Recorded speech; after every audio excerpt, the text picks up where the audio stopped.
ഷാജിദ ചേച്ചി ഒരു വീഡിയോ ഇട്ടിരുന്നു. വീഡിയോയുടെ അടിസ്ഥാനത്തിൽ കണ്ണൊക്കെ വയ്യ കേട്ടോ, കണ്ണൊക്കെ അടിച്ചു പോയെന്ന്. 24 മണിക്കൂർ അതിനകത്ത് കമന്ന് കിടന്ന് കണ്ണൊക്കെ പോയെന്നൊക്കെ പറയുന്നു. പാവം എൻ്റെ കൊച്ചി ആരുമില്ല, എൻ്റെ പൊന്നാള്. കുട്ടി മോളെ, ഞാൻ ഞെട്ടി മോള് ഒരു കാര്യം അങ്ങോട്ട് പോസ്റ്റ് ചെയ്തിട്ടുണ്ടായിരുന്നു. ഞാൻ പാവപ്പെട്ട കുട്ടികൾക്ക് വേണ്ടിയിട്ട് കുറേ തുണിമണി കൊടുക്കുന്നത്. ഇവളാകെ ബുദ്ധിമുട്ടി അന്തം വിട്ട് നടന്ന ഒരു അവസരത്തിൽ ആളുകൾ സഹായിച്ച് അതിൽ നിന്ന് 10 രൂപ കിട്ടിയപ്പോൾ അവൾക്ക് ഇപ്പം നാട്ടുകാരെ സഹായിക്കാനുള്ള പരുവമായി എന്നാണ് പുള്ളിക്കാരത്തി പറയണത്. അത് നല്ല ഒരു കാര്യമല്ലേ, കിട്ടുന്നതിൽ എല്ലാം അടിച്ചു മാറ്റി തിന്നാതെ നാട്ടുകാർക്ക് കൂടെ കൊടുക്കുന്നത് നല്ല കാര്യമാണ്. അത് നല്ലൊരു പോയിന്റാണ്. അപ്പോൾ ആ ഒരു ഇത് കണ്ടിട്ട് ആരൊക്കെയോ പുള്ളിക്കാരത്തിയെ വിളിച്ചിട്ടുണ്ടായിരുന്നു. വിളിച്ചവരോട് അവളുടെ ഒരു വോയിസ് കേൾക്കാം. സാധനം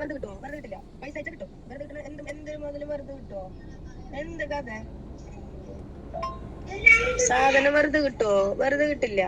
പൈസ അയച്ചാ കിട്ടും. വെറുതെ കിട്ടണ എന്തൊരു മുതലും വെറുതെ കിട്ടുമോ? എന്ത് കഥ?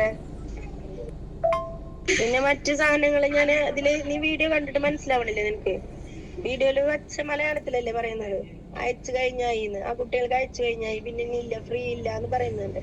അത് നിനക്ക് മനസ്സിലാവണില്ലേ? അതാണ് അവള് പറഞ്ഞില്ലേ ഫ്രീ ഇല്ലാന്ന്. പിന്നെയും തള്ളിക്കൊണ്ട് അങ്ങോട്ട് ചെന്ന് കയറി ആ പെങ്കൊച്ചിനിട്ട് ശല്യം ചെയ്യണ എന്തിനാണ്? അവള് പാവപ്പെട്ട എത്തി മക്കളായി ഉമ്മയും ബാപ്പായും ഇല്ലാത്ത മക്കൾക്ക് വേണ്ടിയിട്ട് അവളുടെ കുറെ കൂറത്തുണി കൊടുക്കുന്നു എന്നാ പറഞ്ഞത്. ആ കൂറത്തുണി അവൾ കൊടുത്തു തീർത്തു. ഇപ്പം അവൾ ചെയ്യണ എന്താണെന്ന് പറഞ്ഞു കഴിഞ്ഞാൽ ഇപ്പോൾ അത് വേറെ അതൊരു സൈക്കോളജിക്കൽ മൂവാണ്. എന്ന് വെച്ചാൽ ഞാൻ ഭയങ്കര ഉദാരമതിയാണ്, നന്മമരമാണ് ഗൈസ്, അതുകൊണ്ട് എനിക്ക് കൂടുതൽ തരൂ, ഞാനത് മറ്റുള്ളവർക്ക് കൊടുക്കാം. അങ്ങനെ വിശ്വസിച്ച് കുറേ പേര് അയച്ചു കൊടുത്തു, വീണ്ടും അയച്ചു കൊടുത്തു, വീണ്ടും അയച്ചു കൊടുത്തു. ഇങ്ങനെ തന്നെയാണ് കയ്യിൽ പൈസ നിറഞ്ഞത്. അപ്പോൾ ഈ പറയുന്ന ഒരു കമ്മ്യൂണിറ്റിയാണ് അഡ്രസ്സ് ചെയ്യുന്നത്. അതാണ് ഈ തലയിൽ സുനായും ഒക്കെ ഇട്ടിട്ടിരുന്ന്, അത് പ്രത്യേകിച്ച് ഈ നിസ്കരിക്കുന്നതൊക്കെ എടുത്തിടുന്നത്. ഞാൻ ഭയങ്കര നിസ്കാരം ഇതൊക്കെ ഉള്ള പെണ്ണുമ്പളയാണ്. എനിക്ക് ഭയങ്കര ഇബാദത്ത് ഈമാനും ഒക്കെ ഉണ്ട്. അത് നിങ്ങൾ മനസ്സിലാക്കണം. അപ്പോൾ ആ രീതിയിലുള്ള എന്നെ നിങ്ങൾ സപ്പോർട്ട് ചെയ്യണം, അഡ്രസ്സ് ചെയ്യണം എന്നൊക്കെയാണ് പുള്ളിക്കാരത്തിയുടെ ഉദ്ദേശ ലക്ഷ്യം. ആരെയൊക്കെ ഊമ്പിക്കാനുള്ള പരിപാടിയാണ്, അത്രയേ ഉള്ളൂ. അതിനപ്പുറം മറ്റൊന്നുമില്ല. ഇനി വിഷയത്തിലേക്ക് വരാം. ഈ പറയുന്ന ഡ്രസ്സിന് വേണ്ടിയിട്ട് അവളൊരു പോസ്റ്റ് ഇടുകയാണ്. ആ വീഡിയോ ആണിത്. ഹലോ, ഹായ്, അസ്സലാമു അലൈക്കും. എന്താണ് വിശേഷം? എല്ലാവർക്കും സുഖമല്ലേ? അപ്പോൾ എന്താ പറയാ, ഫോൺ നോക്കി കണ്ണൊക്കെ പോയിട്ടുണ്ട്, തലവേദന തുടങ്ങിയിട്ടുണ്ട്. അതിനാണ് കണ്ണട വെച്ചിരിക്കുന്നത്. അപ്പൊ എന്താ പറയാനുള്ളതെന്ന് വെച്ചാൽ, ഞാൻ ഫസ്റ്റ് ഒരു വീഡിയോ ഇട്ടിട്ടുണ്ടായിരുന്നു. എന്ത് ഡ്രസ്സ് ഫ്രീ ആയിട്ട് ഡ്രസ്സ് കൊടുക്കുന്നത്, എന്റെ ഡ്രസ്സുകളാണ് കേട്ടോ. അത് ഞാൻ കുട്ടികളെ സെലക്ട് ചെയ്ത് തെരഞ്ഞ്, നമ്മൾ ഉപ്പയില്ലാത്ത മക്കള്, ഉമ്മ ഇല്ലാത്ത മക്കള്, അതുപോലെ പാവപ്പെട്ട കുട്ടികളുണ്ട്. ഉമ്മ ഉണ്ടായിട്ട് ഒരു നേരം മാറി കൊടുക്കാം ഈ മഴക്കാലത്ത് ഡ്രസ്സ് ഇല്ലാത്ത മക്കൾക്ക് ഞാനത് അയച്ചു കൊടുത്തിട്ടുണ്ട്. ആ മക്കളെ ഞാൻ തെരഞ്ഞെടുത്തിട്ടുണ്ട്. കുറേ മെസ്സേജസ് വന്നു. അതിൽ തെരഞ്ഞെടുത്ത് സെലക്ട് ചെയ്ത കുട്ടികൾക്ക് ഞാനത് അയച്ചു കൊടുത്തു. ഇനി ഡ്രസ്സ് ഇല്ല. ഇനി ഞാൻ ഇൻഷാ അല്ലാഹ് ആയതിന്റെ ശേഷം നിങ്ങളോട് പറയാം. ഇനിയുള്ളത് ബിസിനസ് ആണ് കേട്ടോ. ബിസിനസ് പറഞ്ഞാൽ നമ്മൾ ഡ്രസ്സ്, നൈറ്റി, ടോപ്പ്, ബാക്കിയുള്ള കാര്യങ്ങളൊക്കെ ഇറക്കിയിട്ടുണ്ട്. അത് വേണ്ടവര് മാത്രം ഇനി മെസ്സേജ് അയച്ചാൽ മതി. ഫ്രീ ഡ്രസ്സ് ചോദിച്ചിട്ട് ഇനി ആരും മെസ്സേജ് അയക്കരുത് കേട്ടോ. എൻ്റെ ഒരു സംശയം, ഷാജിദയുടെ കയ്യിൽ നിന്ന് ഡ്രസ്സ് ഫ്രീ കിട്ടിയ ഒരാളെങ്കിലും ഉണ്ടെങ്കിൽ എന്നെ ഒന്ന് കോണ്ടാക്ട് ചെയ്യണം. ചുമ്മാ അറിയാനുള്ള കൊതി കൊണ്ടാണ്. അല്ല, അത് എന്ത് ഡ്രസ്സാണ് നിങ്ങൾക്ക് ഫ്രീ കിട്ടിയത് എന്നൊന്നും അറിയാൻ വേണ്ടിയിട്ടാണ്. പ്രത്യേകിച്ച് ഇത്രയും ഫേമായ യൂട്യൂബർ സ്വന്തം ഡ്രസ്സുകൾ ഇങ്ങനെ കൊടുക്കുകയാണല്ലോ. അങ്ങനെ കൊടുത്തോ ഇല്ലെന്നൊന്ന് അറിയാനെ കൊണ്ടാണ്. ഇതെൻ്റെ അടുത്ത് ഒരാളൊന്ന് സംശയം ചോദിച്ചതാണ്. ആ സംശയം ഞാൻ നിങ്ങളോടും പറയുന്നു. അങ്ങനെ ഒരാളുണ്ടെങ്കിൽ ഒന്ന് അറിയിക്കണേ.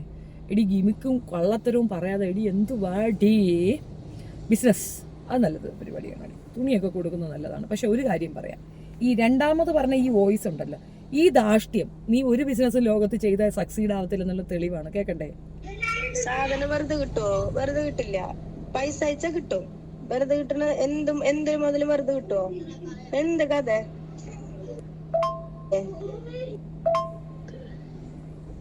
പിന്നെ മറ്റു സാധനങ്ങൾ ഞാൻ ഇതില് നീ വീഡിയോ കണ്ടിട്ട് മനസ്സിലാവണില്ലേ നിനക്ക്? വീഡിയോയില് വച്ച മലയാളത്തിലല്ലേ പറയുന്നത്? അയച്ചു കഴിഞ്ഞായിന്ന്, ആ കുട്ടികൾക്ക് അയച്ചു കഴിഞ്ഞായി, പിന്നെ ഇല്ല ഫ്രീ ഇല്ല എന്ന് പറയുന്നുണ്ട്. അത് നിനക്ക് മനസ്സിലാവണില്ലേ?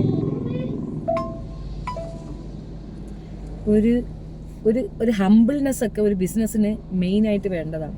മനുഷ്യനെ മനസ്സിലാക്കി കുറച്ച് മര്യാദാപൂർവമായി സംസാരിച്ചാലേ ഈ മേൽക്കൊണ്ട് ബിസിനസ്സുകളൊക്കെ കിട്ടുള്ളൂ. അല്ല, അന്ന് നിൻ്റെ അടുത്ത് പറഞ്ഞിട്ട് കാര്യമില്ല. നീ പൊളിഞ്ഞ് പാളീസാവാൻ നിൽക്കുന്ന നിൻ്റെ അടുത്ത് നീ എന്ത് വാഴ പറഞ്ഞിട്ട് എന്തൊരു കാര്യമാണ്? എൻ്റെ പൊന്നെ, ഒരു വല്ലാത്ത ജാതി ദുരന്തമാണ് ഈ സ്ത്രീ. ഇവരുടെ കയ്യിൽ നിന്ന് ഡ്രസ്സ് വാങ്ങിക്കുന്നവർ ഓർത്തുകൊള്ളുക, വൺ സൈഡഡ് ആണ്, ഡോമിനേറ്റഡ് ആണ്. അങ്ങോട്ടൊക്കെ ഒന്നും പറയണമെന്നും കേൾക്കത്തില്ല. ഇങ്ങോട്ട് പറയണം മാത്രം നമ്മൾ കേട്ടുകൊണ്ട് മിണ്ടാണ്ട് കുത്തിയിരിക്കണം. പിന്നെ ധാഷ്ട്യ അഹങ്കാരത്തിനൊന്നും ഒരു കുറവുമില്ല. ഇവരൊക്കെ ചെയ്യാൻ ഉദ്ദേശിക്കുന്ന ബിസിനസ് അല്ല, വേറെന്തരാണ്. ഏതായാലും ബിസിനസ് ചെയ്ത് സക്സീഡ് ചെയ്യുന്നെങ്കിൽ നല്ല കാര്യം, അതിൽ നമുക്ക് തർക്കമൊന്നും പറയാമല്ലോ, നന്നായി വരട്ടെ എന്നുള്ളതാണ്. പക്ഷെ ഈ അഹങ്കാര വർത്താനം കൊണ്ട് ഒരു മനുഷ്യൻ്റെ ഒരു പട്ടിച്ചാത്തനം തിരിഞ്ഞു നോക്കൂല എന്നുള്ളതാണ് സത്യം. ഏതായാലും ഒരു സ്ത്രീ അങ്ങോട്ട് വിളിച്ച് ചോദിച്ചിരുന്നല്ല തുണിമണികളും ഉണ്ടായിരുന്നു. അവരുടെ ഗതികേട് കൊണ്ടായിരിക്കത്തില്ലേടി വിളിച്ച് ചോദിക്കുന്നത് തുണി ഉണ്ടെങ്കിൽ തരിയെന്ന്. അപ്പം നീ പറഞ്ഞ രീതിയിൽ വസ്ത്രമില്ലാത്ത കഷ്ടപ്പെടുന്ന മനുഷ്യരുണ്ട്. അവർക്ക് വേണ്ടിയിട്ട്, അവർ കഷ്ടപ്പെടുന്ന മനുഷ്യർക്ക് വേണ്ടിയിട്ട് അവരൊന്ന് വിളിച്ച് ചോദിക്കുമ്പോൾ ഇച്ചിരി താഴ്മയോടെ, ഇച്ചിരി ഒരു മര്യാദയോടെ, എന്ത് തരം ഇസ്ലാമാണടി നീ മനസ്സിലാക്കേണ്ടി ഇരിക്കുന്നതാണ്. ഇത്ര അഹങ്കാരം തലയിൽ കയറിയ വേറൊരു ജമ്മത്ത് ഞാൻ ഇതുവരെ കണ്ടിട്ടില്ല.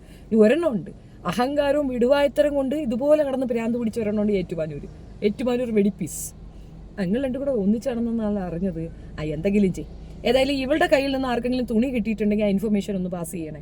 അനാവശ്യമായി നുണപ്രചരണം നടത്തേണ്ട കാര്യമില്ലല്ലോ. ഇവള് തുണി കൊടുക്കുക, പൈസ ഇറക്കുന്നു, 10 പൈസ. പെറ്റ തള്ളക്ക് കിടക്കാനൊരു സ്ഥലം കൊടുക്കാത്ത നക്കാളി മോളാണെങ്കിൽ നാട്ടുകാർക്ക് തുണി കൊടുക്കണം. യജാതി തള്ള. ഇടി നീ എവറസ്റ്റ് കൊടുമുടിയുടെ അടുത്തൊന്നും പോയി നിൽക്കല്ലേ, തള്ളി മറിച്ചങ്ങ് ഇടുക കൊടുമുടി.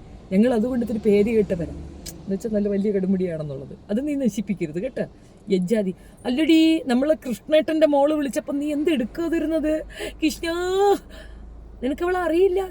അവളെ അറിയണ്ടേ? നീ അവള് ഒരേ വേവ് ലെങ്ത് ഉള്ളവരാണ്. അവള് വേറൊരു ലെവൽ ലെങ്ത്, നീ വേറൊരു ലെവൽ ലെങ്ത്. ഏതായാലും രണ്ടും നല്ല മാച്ചപ്പാണ്. അഹങ്കാരത്തിൻ്റെ കൊടുമ്പിരിയും. എൻ്റെ ഏറ്റവും വലിയ സന്തോഷം എന്താണെന്നറിയാം, ഈ കിളാഞ്ചികളെല്ലാം കൂടെ ഒന്നിക്കത്തില്ല എന്നുള്ളതാണ്. കാരണം എല്ലാത്തിനും ഉള്ളത് അഹങ്കാരവും അസൂയയും കുശുമ്പുമാണ്. അതുകൊണ്ട് ഇതുങ്ങൾ ഒന്നിക്കുമെന്നുള്ള പ്രതീക്ഷയൊന്നും എനിക്കില്ല. എന്തായാലും നല്ലതായി. അപ്പോൾ ആർക്കെങ്കിലും അത് കിട്ടിയിട്ടുണ്ടെങ്കിൽ എന്നെ ഒന്ന് ഇൻഫോം ചെയ്യണേ പ്ലീസ്. ഇന്നലെ നീ ഒരു വീഡിയോ ഇട്ടിട്ടുണ്ടല്ലേ, അതിൻ്റെ ബാലൻസ് ഞാൻ വൈകുന്നേരം ലൈവിൽ തരാം. വെയിറ്റ് ചെയ്യണേ, ഒന്ന് കാണണം നീ കേട്ടോ.